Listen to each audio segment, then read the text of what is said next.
Hello বন্ধুরা, দুদিন ধরে বলছি বান্ধবীদের মানে খোঁজ খবর নিয়ে তোমাদের সঙ্গে ভিডিও করব, কিছুতেই হয়ে উঠছে না। কালকেও ভেবেছিলাম 3টে ভিডিও দেবো, হলো না গো, সময়ের সঙ্গে পেরে উঠছি না, এটাই হচ্ছে কথা। তো ভাবলাম আজকে চলো এখন ভিডিওটা দিয়ে দিই, কারণ একটু পরে খুব ব্যস্ত হয়ে পড়বো। মেয়েকেও আবার নাচ করাতে আসবে, ডান্স টিচার আসবে, তারপর সারাদিন কাজকর্ম, আজকে সানডে বুঝতেই পারছো। আচ্ছা, শুধু জাস্ট কয়েকটা কথা বলে আমি আমার আজকের যে টপিক সেই টপিক্সে ঢুকবো। শুধু তোমাদেরকে বলতে চাই, অনেক কোয়ারিজ ছিল, তোমাদের অনেক প্রশ্ন ছিল, সব প্রশ্নের উত্তর আমি আমার এই ভিডিওতেই দেবো এবং বান্ধবীদের কথা বলবো। তো অবশ্যই তার সঙ্গে আমার দুখানা টাইটেল তোমরা দেখে এসেছো, চেন্নাই থেকে খবর এসেছে, চেন্নাই ডাক্তার ঠিক কী কিসের জন্য গিয়েছিল, কি কি দেখিয়েছে, মানে ও যেগুলো বলছে সেগুলোর সঙ্গে কতটা সত্যতা আছে সব বলবো। সমস্তটাই একটা ভিডিওতে ক্লিয়ার করবো, যেহেতু আমি সময় হয়ে উঠছে না একসাথে মানে এই 2-3টে করে ভিডিও দেওয়া। যাই হোক, বিকালে একটা ভিডিও আসবে, আশা করবো তোমরা সবাই আমার সেই ভিডিওর সঙ্গে থাকবে। এবার বলছি, আমাকে কালকে একজন কালকের ভিডিও দেখে আমাকে কমেন্টস করেছে, মেয়ের এক্সাম বলছেন, তাহলে সেই দিকে নজর না দিয়ে এই সমস্ত কুটকাচালি কেন করছেন, আগে সংসারের দিকে মন দিন। এই যে তাদেরকে আমি বলতে চাই যে সংসারটা তো আমার, আর আমি আমার সংসারের ভেতরে থেকেই সবটা করি।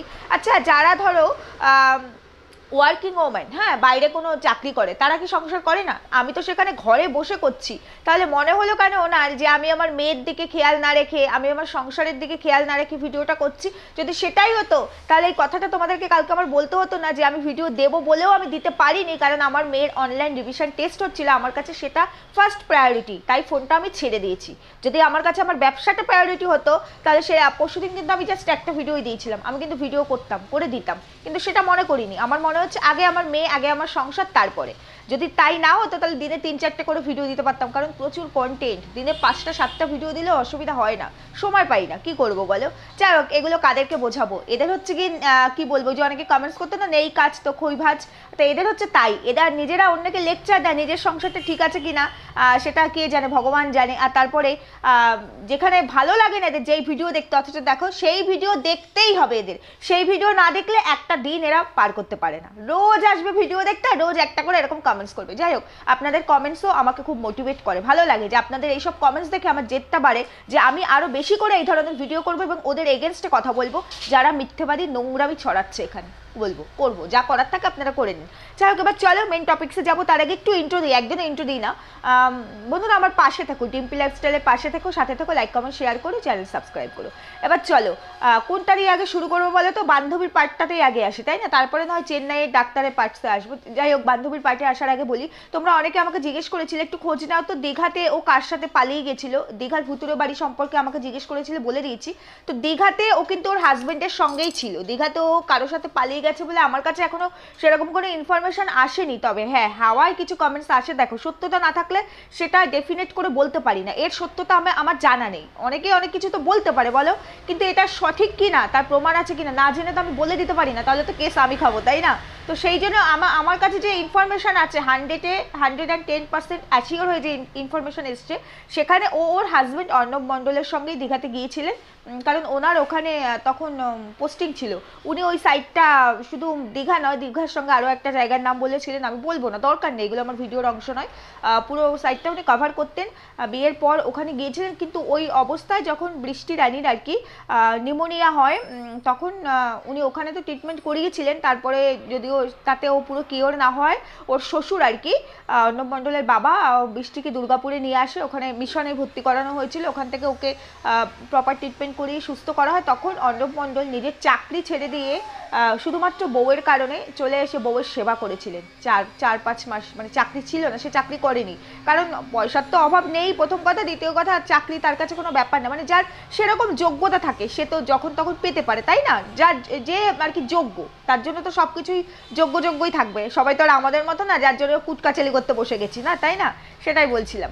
তো এইটুকু ক্লিয়ার করে দিলাম যে কারোর সঙ্গে পালিয়ে গেছে কিনা এর সত্যতা আমার কাছে আসেনি, আমি অনেকবার শুনেছি, অনেক কমেন্টস এসছে, বাট আমার কাছে প্রুফ নেই, তাই বলতে পারবো না। এটা একটা গেল। আর তোমাদের আরেকটা কোয়ারিজ ছিল যে এখন যে বাড়িটায় আছে, মানে আমি যে তোমাদেরকে বলেছিলাম না ওর বাড়ি কোথায় এখন, প্রমোদনগর বলেছিলাম, তো ওইখানে যে ফ্ল্যাটটা আছে ওটা কি ওর নিজের না রেন্ট? না, রেন্টে আছে, মানে এটা 100-তে 200 ভাগ সত্যি, রেন্টে আছে। এবার কোথা থেকে কিভাবে জেনেছি সেটা এখানে ডিসক্লোজ করলে পরে অনেক খারাপ কিছু হয়ে যাবে, তাই জন্য আমি ডিসক্লোজ করতে পারবো না। আমি যদি এখানে বলে দিতাম যে আমি কিভাবে জেনেছি, তাহলে বৃষ্টি রানী এরকম করকরম করে কাঁপতে থাকবে, বৃষ্টি রানী আর প্রীতম মহারাজ। হ্যাঁ, কাঁপতে থাকবে। মানে আমি পুরো মানে এটাও বলে দিতে পারবো যে ওদের ঘরের ভেতরে কি কি জিনিস আছে, কি কি জিনিস নেই, সব বলে দিতে পারবো, বুঝতে পেরেছো? ঠিক সেই জায়গা থেকে আমি খবরটা পেয়েছি, আর কিচ্ছু বললাম না। এবার চলে আসি বান্ধবীদের প্রসঙ্গে। এই যে দুদিন আগে বলেছিল না প্রিয় দুই বান্ধবী, আমি তোমাদের শুরুতেই বলে দিই বান্ধবীদের নাম আমি নেব না, তারা আমার ভিডিওর অংশ না, তারা কোনোভাবে সোশ্যাল মিডিয়ার সাথে কানেক্টেড নয়, আমি কারো রেপুটেশনকে নষ্ট করতে চাই না, তাই তাদের নাম আমি নেব না। তো তাদের সাথে কথা হয়েছে, কথা আমার সেদিনই হয়ে গেছিলো, বিশ্বাস করো। আমি সেই কারণেই বলেছিলাম যে বিকেলবেলা ভিডিও দেবো। একটা সারপ্রাইজ দেওয়ার ইচ্ছে ছিল বৃষ্টি রানীকে, হতেও পারে আজকে হয়নি, কালকেও হতে পারে। বান্ধবীদের তরফ থেকে একটা সারপ্রাইজ দেওয়ার ইচ্ছে ছিল, এখনো পর্যন্ত মানে আমি বললাম ছেড়ে দাও, প্রয়োজন নেই, মানে এত দূর না ঘাটালে হবে, নোংরার মধ্যে যত ঘাটবে ততই বেশি নোংরা তোমার শরীরে লাগবে আর কি, আমি ওদেরকে বললাম। বান্ধবীদের নাম নিলাম না। তার মধ্যে একজন বান্ধবীর হাজব্যান্ড কোথায় আছে তোমরা তো জানোই, দেবস্থিতি ভিডিও তো বলেছে, আমি সেই নামটাও নিতে চাই না। দেখো নিজের জায়গা আগে ঠিক রাখতে হবে বাবা, যারা নেই তাদেরকে এখানে তুলে তারপরে আমি ভাই কেস কামারিতে জড়াতে চাই না, তাই জন্য আমি নিজের জায়গা ঠিক রেখে কাজ করতে ভালোবাসি, কারণ আমাকে এই আইডি রাখতে হবে আর আমাকেও থাকতে হবে, কাজ করতে হবে। বৃষ্টি প্রীতম সারা জীবন কন্টেন্ট থাকবে না, তাই না বলো? তো সেই জন্যই বললাম। তো বান্ধবীদের সাথে অনেকক্ষণ কথা হয়েছে, ইভেন কথা হয়, বান্ধবীরা জানিয়েছে বহু কিছু বন্ধুরা, আমি সেগুলো বলতে পারবো না, কারণ তাহলে পার্সোনাল অ্যাটাক করা হয়ে যাবে। এই যে মেয়েটি, বৃষ্টি নামক মেয়েটি শুরু থেকে জন্ম থেকে মিথ্যেবাদী প্রতারক, জন্ম থেকে এই মেয়েটি মানে এর জন্মই হয়েছে প্রতারণা আর মিথ্যেবাদীর লগ্নে। আমি জানি না এর মানে পরিবারের লোকজন কেন একে গাইড করতে পারিনি, মেয়েটির এইরকম কমপ্লেন শুরু থেকেই তার পরিবারের কাছে আসতো, কেন তারা গাইড করতে পারেনি? মেয়েটির দাদাও আছে যথেষ্ট ভালো, ভীষণই ভালো, কিন্তু সেখানে এই মেয়েটি সম্পূর্ণ উল্টো। ওর কোনো জায়গায় মানে ওর ব্যাকগ্রাউন্ড, ওর রেপুটেশন কোথাও ভালো নেই। আমি শুধু এইটুকু বললাম, ডিটেলস আমি বলবো না তোমাদেরকে।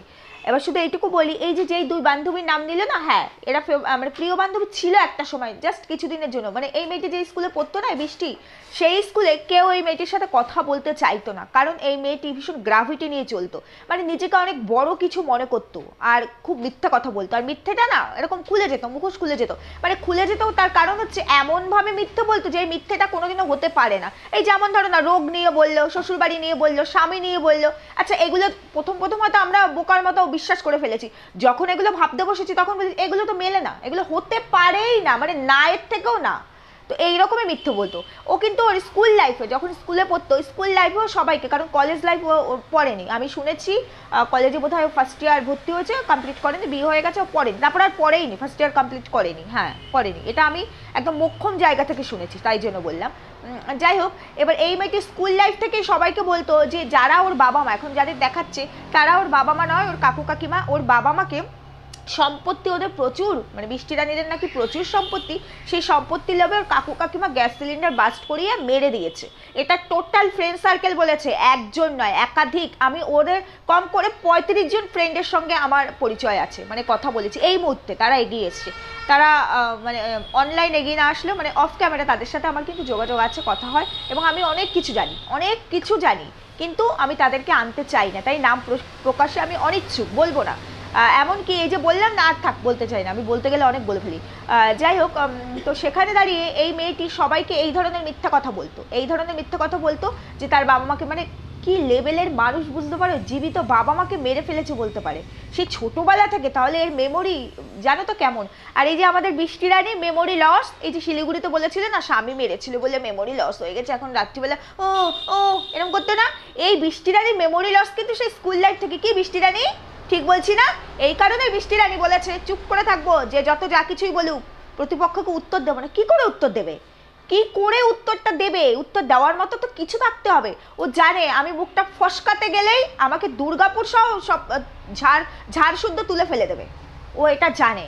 দুর্গাপুরের মানুষও ক্ষেপে আছে বন্ধুরা, দুর্গাপুরের মানুষও ক্ষেপে আছে। তোমরা জানো একটা মানে সব থেকে হাসির কথা, কালকে আমার তো ফোনে কথা হয় অনেকের সাথে, আমাকে বলছে এই তুমি দুর্গাপুরে আসবে, আমাকে বলছে, বলছে কেন, আমি দুর্গাপুরে কেন যাব, চলো তো ওকে বাড়িতে গিয়ে মেরে আসি। বুঝতে পেরেছো? আমি বলছি বাড়িতে গিয়ে মেরে আসবো কেন বলো? ও তো এতটা শত্রু নয়, আমার কাজ অনলাইনে, তো ও মিথ্যে কথা বলছে, আমি আমি মুখোশ খুলে দিচ্ছি, তার সঙ্গে আরও অনেক কথা বলেছে যেটা আমি এখানে বলতে পারবো না, যে এটা করবো সেটা করবো। বলছে তুমি কি বলতে চাইছো? আমি বলছি দেখো তুমি আমি মিলে গেলে হবে, দুর্গাপুরের লোক বলছে দুর্গাপুরের লোক মানে 2000 লোক উঠে আসবে, জানো দুর্গাপুর ওর বিরুদ্ধে কিভাবে খেপে আছে, আমি শুধু জাস্ট একটা কথা বলবো 2000 লোক উঠে আসবে, যাবে ওর বাড়িতে? আমি বলছি না দরকার নেই, করুক না, যেখানে আছে থাকুক না, চলুক না, আমার কথা সত্যি দিয়ে চলুক, ও তো আমার শত্রু নয়, আমার ওর ও কি করেছে, আমার পার্সোনালি কোনো ক্ষতি করেছে? করেনি। ও আমার কথা হচ্ছে ও নাটক এখনো করছে, ও নাটক কেন করছে, ও কেন মানুষকে টুপি পরিয়ে লাখ লাখ টাকা নিচ্ছে, কত মানুষ কত কষ্টে আছে, যাদের প্রয়োজন তাদের দিকে আমরা ফিরেও তাকাচ্ছি না, কিন্তু এইসব মিথ্যেবাদী নোংরা যারা শুরু থেকেই নোংরামি করে তাদের জন্য আমরা কত ভাবি। আমার প্রশ্ন এই জায়গায়, পার্সোনালি ও আমার শত্রু নয়, ও যা ইচ্ছা ওর লাইফে করুক না। আজকে একটা বৃষ্টিপ্রীতম আমি এখানে দেখছি বলে, কাজ করছি বলে তুলে ধরেছি, আশেপাশে এরকম কত বৃষ্টিপ্রীতম আছে, পিছন দিয়ে কত ছোড়া মারছে, সবার জন্য কি করতে পারছি, বলতে পারছি, মুখ খুলতে পারছি না। এখানে আমার একটা চ্যানেল আছে বলে মুখ খুলতে পারছি, তোমরা ভিউয়ার্সরা কিন্তু মুখ খুলতে পারছি না, শুধু আমাদের এসে কমেন্টস করছে। আমরা কোথায় পারি আর কোথায় অপারক সেটাই তোমাদের একটু বোঝালাম। যাই হোক, এবার মেয়েটির তখনকার সময় থেকে কিন্তু মেমোরি লস, মানে তখন থেকে মেয়েটি এমনভাবে ইমোশনালি সবাইকে ব্ল্যাকমেল করতো আর এত মিথ্যে কথা বলতো, ক্রিমিনাল, ব্রড ক্রিমিনাল এই বৃষ্টি মেয়েটি, বুঝতে পেরেছো তো? মানে তখনও বলতো আমার মেমোরি লস হয়ে যায় মাঝে মাঝে। এই মেমোরি লসের কথাটা কোথা থেকে এসেছে না, আমার মানে আমাকে বারবার বলে দিয়েছে যে দেখো তুমি আমার নামটা দয়া করে আর ভিডিওর মধ্যে নিও না, দুবার নিয়ে ফেলেছো। ভাই আমি তোমার নাম আর নেবো না ভাই, বিশ্বাস করে, আমি জাস্ট একটুখানি বোঝানোর জন্য বলি। আমি ওর একটা অ্যাফেয়ার্সের কথা বলেছিলাম, ভাই আমি তোমার নাম নিলাম না, কাইন্ডলি তুমি কিছু মনে করো না। তো সেই অ্যাফেয়ার্সের কথা বলেছিলাম, জাস্ট মানে কি বিয়ের বৃষ্টিটানি বিয়ের কিছুদিন আগে বোধহয় হঠাৎ করে তার সঙ্গে দেখা হয়েছিল, মানে ব্রেকআপ তো হয়ে গেছে, দেখা হয়েছিল, তখন নাকি বৃষ্টিরানি মানে রাস্তা এমন করছে, চিনি না তো আমি, বাবা আমি স্মৃতিভ্রষ্ট, মানে আমার সব ভুলে গেছি আমি, বুঝতে পেরেছো? এই ঘটনাটা আমাকে কালকে জানানো হলেও আমার ভীষণ হাসি পেলো। আর তাছাড়া স্কুল লাইফেও নাকি এরকম মেমোরি লস হয়ে যেত, আমি ভুলে গেছি, আমার মনে পড়ছে না, আমার মেমোরি লস হয়ে গেছে, এরকম হতো। মানে ফ্রেন্ড সার্কেল বলেছে, টোটাল ফ্রেন্ড সার্কেল, বললাম ওই 36 জনের সাথে আমার কথা হয়েছে, একসাথে গ্রুপ করে কথা হয়, বুঝতে পেরেছো তো? যাই হোক গেল। এইবার বলি এই বৃষ্টিরানির সাথে বান্ধবীদের সম্পর্ক কত ভালো ছিল, যদি বললো না একই রিক্সায় করে যেতাম, একই বেঞ্চে বসতাম, টিফিন খেতাম, গ্রিটিংস কার্ড দিতাম। এই মেয়েটি বহুত মিথ্যা কথা বলে, হ্যাঁ হয়তো একটা সময় গ্রিটিংস কার্ড দিত, একসাথে বসতো, খুব সামান্য দিনের জন্য, কারণ মেয়েটি এত প্রতারক আর মিথ্যেবাদী। যখন এই বান্ধবীরা না বুঝতে পেরে যায়, মানে বান্ধবী কেন পুরো টোটাল সবাই, কেউ ওর সাথে কথা বলতো না, কিন্তু একা থাকতো এই মেয়েটি স্কুলে, যখন বুঝতে পেরে যায় যে এতটা মিথ্যাবাদী, তখন এই যে দুই বান্ধবীর কথা বলেছিল, এরা কিন্তু এই মেয়েটিকে অ্যাভয়েড করে, ইভেন আমি এটাও বলে দিতে পারি, বৃষ্টিরানি ভুল বলছে কিনা একটু বলে যেও, তোমার বিয়ে আর তোমার এই দুই বান্ধবীর মধ্যে এক বান্ধবীর বিয়ে 1 সপ্তাহ ডিফারেন্স তো হয় না, তোমার বিয়েটা আসতে পারিনি, তার অষ্টমঙ্গলে চলছিল। বুঝতে পেরেছো তো কোথা থেকে খবর আমি পাচ্ছি? একটুখানি ক্যালকুলেশনটা তুমি করেই নিচ্ছ, আরও একটু করো, আরও অনেক কিছু আছে যেগুলো তুমি এই বান্ধবীকে বলেছিলে, কিন্তু আমি সেগুলো বলবো না, আমি আমাকে বারণ করেছে দিদি কাইন্ডলি এগুলো বলো না, তাই বলবো না, ছেড়ে দাও। তো এরপরে বলি, বৃষ্টিরানির যে টিচারের কাছে পড়তো, যে টিউশন টিচার, সেখানে তো অনেক বন্ধু ছিল, তো সেখানে সেই টিচাররা পর্যন্ত ও যে ফ্রড, ও যে ব্রড ক্রিমিনাল, ও যে মিথ্যে বলে, মানুষকে ঠকায়, সেখানকার টিচাররা পর্যন্ত তার বাকি স্টুডেন্টদের বলতো এই বৃষ্টি নামক মেয়েটির থেকে দূরে থাকতে, ওর সাথে মিশতে না। কি বৃষ্টি ভুল বললাম? এবার কোন সাবজেক্টের টিচার, কি টিচার আমি সব জানি, কিন্তু এখানে ওই যে তারা আমার অংশ নয় বলে আমি জাস্ট আমার বন্ধুদের বোঝানোর সাথে এটুকুই বললাম। আমার মনে হয় সমাজদারকে নিয়ে ইশারাই কাফিয়ে, এর থেকে বেশি দরকার নেই। আরও অনেক কিছু জানি।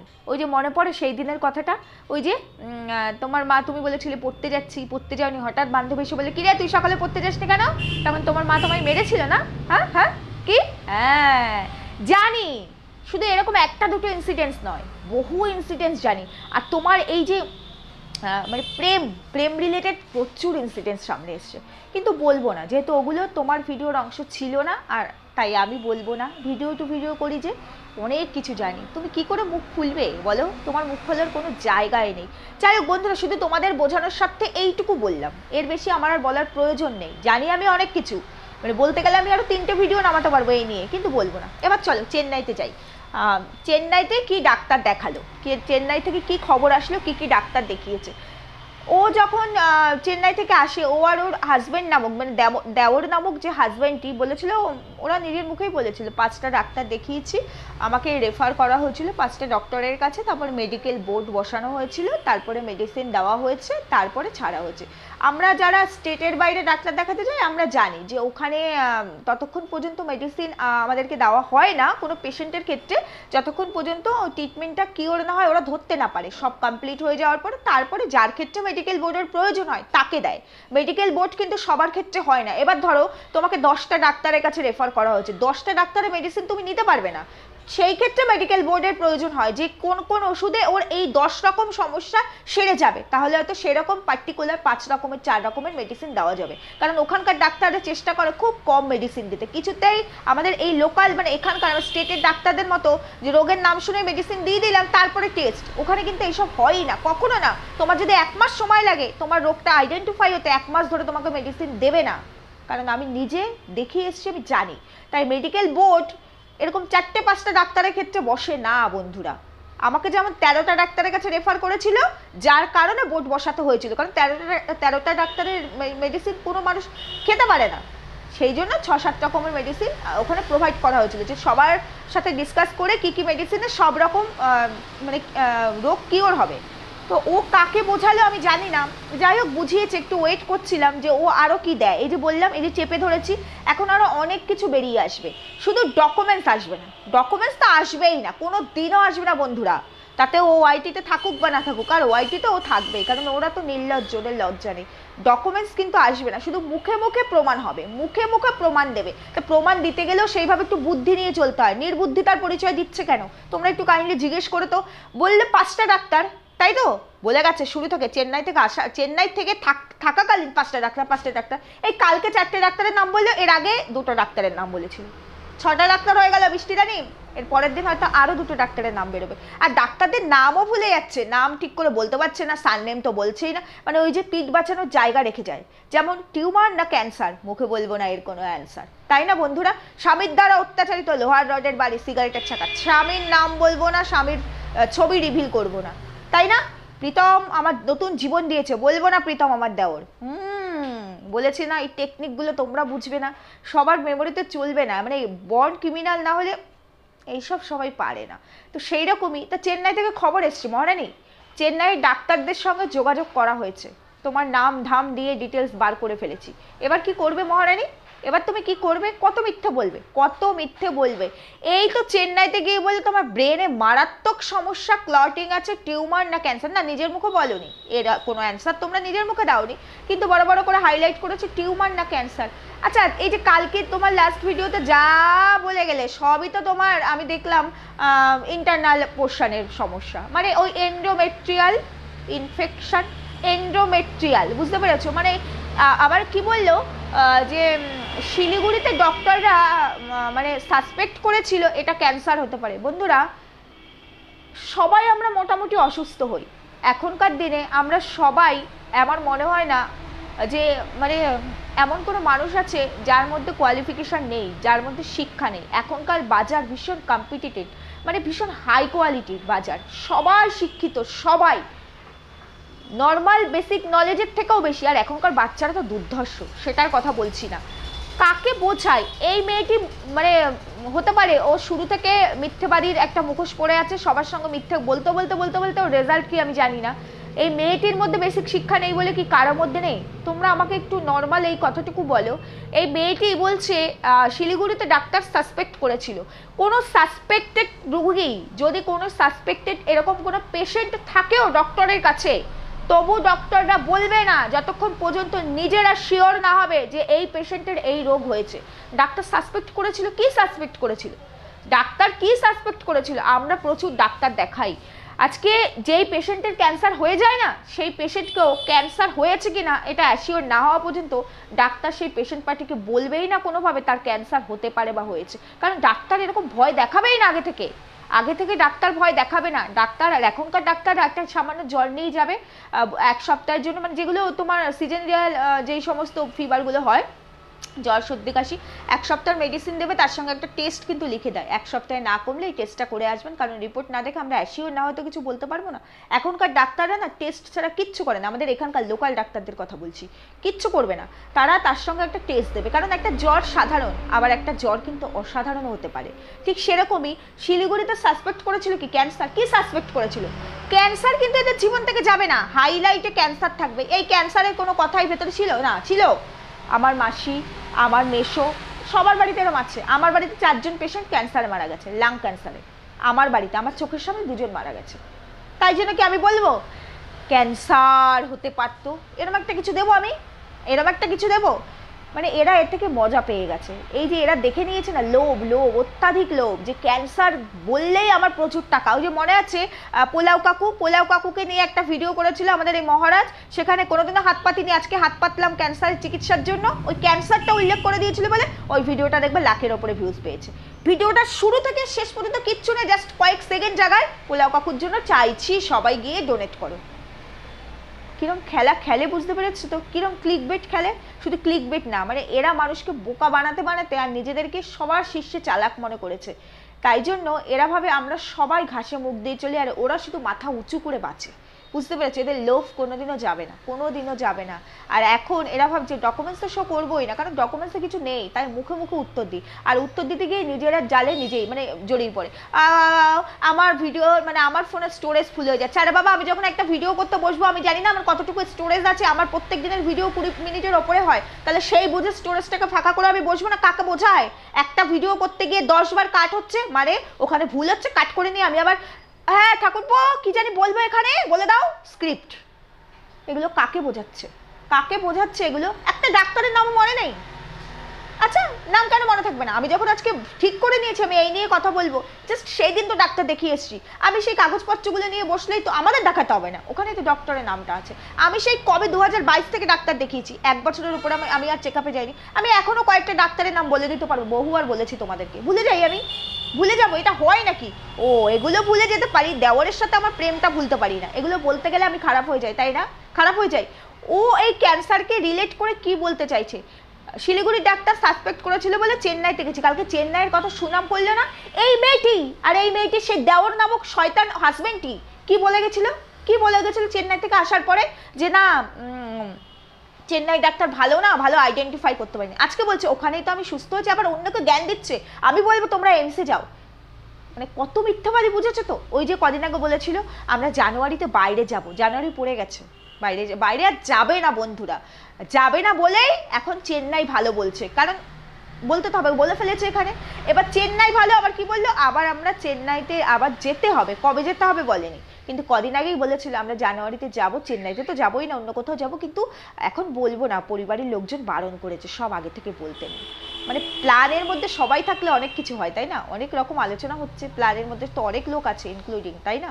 কি বলবো আর তোমাদেরকে। অথচ আজকে চেন্নাইয়ের এই ডাক্তার ভালো, জানো তো ওখানে ভাগ আলাদা আলাদা, সবাই জানে, সবাই জানে। ওখানে কেন, যে কোনো আমাদের এখানকার একটা ভালো কোনো নার্সিংহোমে যাও, ডিপার্টমেন্ট আলাদা থাকে, এটা এই ডিপার্টমেন্ট, ওটা ওই ডিপার্টমেন্ট, কখনো একসাথে এক জায়গায় জগা খিচুড়ি হয়ে বসে নাকি?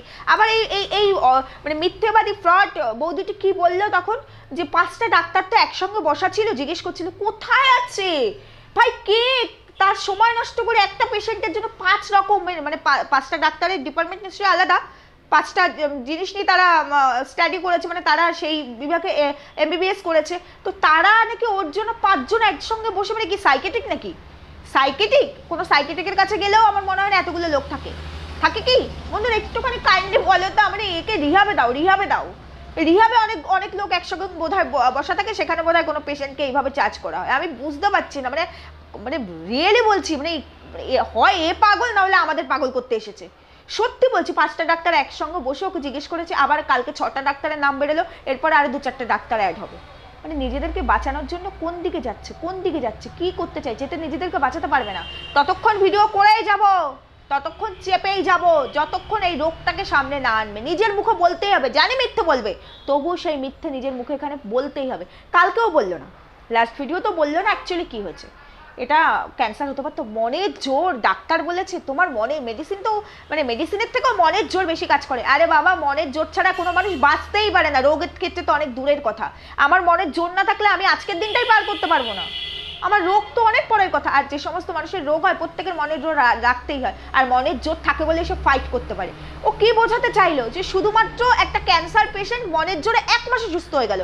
1 মাস আগেও বলে গেছে ওরা cancer cancer cancer, tumour tumour tumour. মানে শুধুমাত্র ডাক্তারের মেডিসিনও লাগলো না, 1 মাসে একটা ক্যান্সার পেশেন্ট। আচ্ছা, এরকম ক্যান্সার পেশেন্টকে একটু করে নিয়ে যাও তো ওর কাছে। এই তোমাদের অনেকের বাড়িতে অনেক ক্যান্সার পেশেন্ট আছে, একটু নিয়ে যাও তো। মানে ও এত বেশি মনের জোর দিতে পারবে, মানে ওর কাছে প্লিজ নিয়ে যাও। ও এই দিকটা ভালো বোঝাতে পারে যে যে পেশেন্টটার খুব ক্রিটিক্যাল কন্ডিশন, মেডিসিনে হচ্ছে না, নিয়ে যাও। ও মনের জোর দিয়ে দেবে, 1 মাসে সুস্থ হয়ে যাবে। জুতিয়ে লাল করে দিতে হয় এইসবকে, বুঝতে পেরেছো তো? জুতিয়ে লাল করে দিতে হয় এইসবকে। মানে কোথা থেকে কি বলছে কি না বলছে নিজেরাই জানে না। এত বড় অসভ্য মহিলা, এত বড় নোংরা মহিলা। আর তারপর তোমাদেরকে একটা কথা বলি, এই যে বলে না হাজবেন্ড নামক, মানে দেওয়ার নামক যে হাজবেন্ডই অফিসে গেছে অফিসে গেছে। আচ্ছা বন্ধুরা বলো তো, কোথাকার কোন অফিস আছে বৃহস্পতিবার ছুটি হয়? সানডেতে তো অফিস ছুটি হয়। আর আমি শুনেছি এই যে মহারানী, আমি তোমাকে বলছি, যে মহারানী বৌদি নামক মহারানী, তোমাকে বলছি, আমি শুনেছি তোমাদের ওখানে দুর্গাপুরে সমস্ত অফিস কাপাস নাকি মানে মানডেতে ছুটি থাকে, সোমবার। এটা আমি সত্যি জানি না, আমাকে ওখানকার লোক বলেছে মানডেতে নাকি গভর্নমেন্টগুলো স্যাটারডে ছুটি হয়, আর যেগুলো প্রাইভেট সেগুলো নাকি মানডেতে বন্ধ থাকে, মানডেতে। এই যে মহারানী, কোথায় লেখা আছে থার্সডেতে কোনো অফিস কামাই মানে ছুটি থাকে? ছুটি এরপর অফিস যাচ্ছে, অথচ অফিস বৃহস্পতিবার ছুটি। এই যে বৃহস্পতিবার বাজারঘাট হচ্ছিল, যেদিন অফিসে জয়েন করলে পরের দিনে নাকি অফিস থেকে ছুটি পেয়ে গেল। আচ্ছা, কোনো অফিসে কেউ জয়েন করলে সপ্তাহের প্রথম দিন যদি ওদের মানডেতে ছুটি থাকে, তাহলে টিউসডে মানে মঙ্গলবার দিন থেকে ওদের আর কি সাপ্তাহিক, মানে প্রাইভেটগুলোতে সাপ্তাহিক শুরু হবে। তাহলে মঙ্গলবার থেকে শুরু হলে তাহলে পরের সোমবার গিয়ে ছুটি হবে। যেদিন আমি মানে বুধবার আমি জয়েন করলাম, বৃহস্পতিবার ছুটি। কাদেরকে এরা বোঝায় বন্ধুরা? একটুখানি তোমরা আমাকে উত্তর দাও। এরপরেও কিছু মূর্খ মানুষ এসে মূর্খামি করে যাবে কমেন্ট বক্সে, তাদের আমার আর কিচ্ছু বলার নেই। কিন্তু আমার কথা হলো, তোমরা মানে আমি কাকে কি বলবো, মানে এরা কাকে বোঝাচ্ছে, অ্যাকচুয়ালি হয়েছে কি? এখনো আমার মাথাটা ব্যথা করে। এই সেদিন বললে আমার মাথার এই জায়গাটা ব্যথা করে, এই জায়গাটা। এই যে আমি তোমাদেরকে সেরিব্রাল থ্রম্বোসিস নিয়ে যে কথা বলেছিলাম, অনেক মানুষ কমেন্ট বক্সে, দেখো আমি তো বলেছি এখানে নানান ধরনের ডক্টর, অ্যাডভোকেট, টিচার, নানান প্রফেশনের লোকও কিন্তু দেখে। ওয়াইটি সোশ্যাল মিডিয়ার সঙ্গে এখন মোটামুটি অনেক মানে প্রচুর মানুষ, ম্যাক্সিমাম মানুষ কিন্তু কানেক্টেড। তো সেখান থেকে অনেকের বাড়িতে এরকম পেশেন্ট ছিল, অনেকে ডক্টর, তারা কিন্তু আমাকে প্রচুর কমেন্টস করেছে। তোমরা দেখবে কমেন্ট সেকশনটা, যে সত্যিই তো মানে একটা থ্রম্বোসিসে কারো চুল ফেলে দিতে হয় না, ভুরু পড়ে যায় না। থ্রম্বোসিসে তার টিউমার, তার ক্যান্সার, এগুলো কোনোভাবে রিলেটই নয়। কেউ বলছে আমার বাড়িতে এই পেশেন্ট আছে যার খুব খারাপ, মানে যার একটু এজেড প্যারালাইসিস হয়ে গেছে। আবার কেউ বলছে থ্রম্বোসিসে বাস্টিং, ক্লটিং কোথায়, আমার বাড়িতে আছে, হয়নি তো। বহু বছরের পেশেন্ট, হয়নি তো। মানে এরা কাকে বোকা বানায়? কালকে একজন দিদিভাই আমাকে কমেন্টস করেছে, মানুষকে বিভ্রান্ত কেন করছে, মানে মানুষকে ভয় পাওয়াবেন না। উনি উডল্যান্ডে দেখায়, ওনার এন্ডোমেট্রিয়াল ইনফেকশন 2018 সাল থেকে। তো উনি ডক্টরের নামও আমাকে দিয়ে দিয়েছেন যে প্লিজ, আর তার কনসালটেন্সিতে আমি আছি আর কি, উনি আমাকে সবটা দেখছেন। তো কাকে বোঝাচ্ছে? আমার মনে হয় মানে এই আমাদের এই বৌদিটির কথা বললো, এন্ডোমেট্রিয়াল ওর মাথায় হয়েছে। মানে ডাক্তার সাসপেক্ট করেছিল ক্যান্সার। ডাক্তার যে পর্যায়ে সাসপেক্ট করবে ক্যান্সার, যেটা আমার 2011 সালে হয়েছে, সেই পর্যায়ে জল জমে যাবে, নিচে জল জমে যাবে। সেই পর্যায়ে ট্রিটমেন্টও জানে কি ট্রিটমেন্ট। আমি জানো কত দিন মাসের মধ্যে নর্থ সিটিতে অ্যাডমিট ছিলাম, শুধুমাত্র ওই ডাক্তার এটা অবজার্ভ করার জন্য অ্যাডমিট রেখেছিলেন যে কোন টাইমটাতে পার্টিকুলার আমার ফিভারটা আসছে। একটা অ্যান্টিবায়োটিক দিতে হয় জানে, সেটা স্যালাইনের মাধ্যমে, ইনজেকশনের মাধ্যমে। আমার প্রত্যেক দিন চলতো ওই অ্যান্টিবায়োটিকটার দাম তখনকার সময় 999 টাকা দাম ছিল 2011 সালে। ও কাকে বোঝাচ্ছে? ওকে দেখেছো এরকম কিছু যেটা ক্যান্সারের দিকে যাবে? তারপরেও আমাকে যে ডক্টর সুভাষ বিশ্বাস আমাকে 8 মাস ট্রিটমেন্ট করেছে, সুস্থ করতে পারছিলেন না বলে উনি আমাকে লাস্ট বললেন এত টাকা, প্রচুর টাকা খরচ হয়ে গেছে নর্থ সিটিতে, তুমি পিজিতে ভর্তি হও। উনি পিজির তখন প্রফেসর ছিলেন গাইনোর, তারপরে চিত্তরঞ্জন, এখন মানে রিটায়ার্ড পার্সন। তো তুমি পিজিতে ভর্তি, ওখানে উনি লাস্ট 2 দিন রেখে ওখানে মেডিকেল বোর্ড বসিয়ে তারপর আমাকে একটা মেডিসিন দেয়, তাতে আমি সুস্থ হই। উনি নিজে বলেছিলেন যে উনি এত চেষ্টা করছেন আমাকে এখান থেকে ওখানে রেফার করছেন মেডিসিনের কাছে, উনি নিজেই রেফার করছেন যে আমি আর পাচ্ছি না, আমি তোমাকে বুঝতে পারছি রোগটা, আমি মানে কিওর করতে পারছি না, আমার রেফারেন্সে তুমি ভেলোর যাবে, আমি সব ব্যবস্থা তোমাকে করে দিচ্ছি, উনি বলেছিলেন। ইভেন তোমরা অনেকে চিনবে দমদম টালার ওখানে ডক্টর সৌমিত্র কুমার, ওনার থেকেও ডবল ফিস ছিল। এখন সুভাষ বিশ্বাস, তোমরা আমার অনেক কমেন্টস এসছে, অনেকেই সুভাষ বিশ্বাসকে দেখা, জানো তো এখন ওনার ফিসটা কত, প্রচুর ফিস, মারাত্মক ফিস। আর নর্থ সিটির একটা চার্জ থাকে আলাদা, সেটা কার্ডে এন্ট্রি করতে হয়, তো তার ডাবল ছিল সৌমিত্র কুমার, তোমরা নিশ্চয়ই চিনবে টালার ওখানে। উনি পর্যন্ত আমাকে বারণ করে, মানে বলে দিয়েছে আমি পারবো না এই কেস হ্যান্ডেল করতে। প্রচুর ডাক্তার দেখিয়েছি আমি, কলকাতা বেটে খেয়েছি। একজন ডাক্তার ছিল বাসন্তী, একজন লেডি গাইনোর, বাসন্তী কি জানি আমি ভুলে গেছি, আমাকে এটা ধরেছিল ডক্টর রামতনু ব্যানার্জি, আমাদের এখানে বসে, উনি কলকাতা থেকে আসেন, মেডিসিনের ডক্টর। বুঝতে পেরেছো, আমি প্রচুর ডাক্তার দেখেছি, ধরতে পারিনি। ওরা কাকে বোঝাচ্ছে এগুলো, কাকে বোঝাচ্ছে, মানে এর ট্রিটমেন্ট জানে? তবু ডক্টর সুভাষ বিশ্বাস কোনোদিন আমাকে বা আমার হাজবেন্ড যেত, আমার মা যেত, কাউকে বলেনি যে এই পেশেন্টের ক্যান্সার হবে, কোনো দিনও বলেনি, কোনো দিনও না, কোনো দিনও ভয় পাইয়ে দেয়নি। উনি চালিয়ে গেছে, চেষ্টা করে গেছে, ওটা তো আমার ক্যান্সার হতোই ডেফিনেট, কিন্তু তাও বলেনি। উনি শুধু চেষ্টা করেছে, আমার একটাও বেবি হয়নি, আমার ইউটারাসকে হাত দিতেই চায়নি, উনি চেষ্টা করেছে বাইরে থেকে আমাকে সুস্থ করে কিভাবে অন্তত একটা বেবি হওয়া যায়। ওনার হাতেই আমার মেয়ে হয়েছে, আমার মেয়ে 7 মাসে হয়েছে, প্রি ম্যাচিওর বেবি, আমার এই কমপ্লিকেশনের জন্য। তাই জন্য আমাকে বলে দিয়েছে সেকেন্ড টাইম আর ইস্যু নেবে না। বুঝতে পেরেছো? তা কাকে বোঝা সাসপেক্ট করেছিল? সাসপেক্ট মানে কি? ডক্টর যদি সাসপেক্ট করেও না, আমি তোমাদেরকে একটা কথা বলছি, দিব্যেন্দু গৌতমের নাম শুনেছো, আরজি করের ইয়ে ছিল, মানে এখন আছেন কিনা আমি জানি না, নিশ্চয়ই তোমরা নাম শুনেছো, ওনার বাড়ি কিন্তু আমাদের এখানে। আমার ব্রেস্টে একটা সমস্যা ছিল, আমি ব্যাঙ্গালোরে সেটাও দেখিয়েছি, আমার মেয়ের তখন বয়স 2.5 কি 3 বছর। উনি আমাকে বলে, এগুলো ডাক্তাররা এইভাবে বলে না, উনি বলেছিলেন তোমার বেবিকে বেস্ট ফিডিং করানো বন্ধ করতে হবে, নাহলে এরপরে কিন্তু অন্য কিছু হয়ে গেলে তোমরা বুঝতেই পেরে গেছো। তাও বলেনি যে এটা থেকে এটা হবে।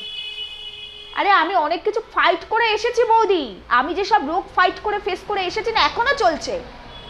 আমি জানি, আমাকে ওপর থেকে দেখলে কেউ বোঝে না, আমাকে অনেকেই বলে তোমার যে ভেতরে এত সমস্যা বোঝা তো যায় না। আমি কি ওর, আমি সুস্থ, যেটাই হোক না কেন আমার হাজব্যান্ড আমাকে সুস্থ করেছে, আমি সুস্থ, কিন্তু আমি অনেক রোগের সঙ্গে ফাইট করে এখানে এসেছি। আমি জানি কাকে বোঝায়। এন্ডোমেট্রিয়াল সাসপেক্ট করেছিল, এন্ডোমেট্রিয়াল ইনফেকশন, মানে ওর যে পরিস্থিতিতে ইনফেকশন আছে তাতে তো কোনো ট্রিটমেন্টই হচ্ছে না, তো সেই ইনফেকশন কোনোদিনও ক্যান্সার হয় না, 10 বছর সময় নেয় ওটা ক্যান্সার হতে, 10 বছর সময় নেয়। আমি তো তোমাদেরকে আগেই বলেছি, তুমি একটু সার্চ করে দেখে এসো। এরা কাকে কি বোঝায়, মানে কি। আর এখন টিউমার কোথায় গেল? টিউমারটা কে দিয়েছিল?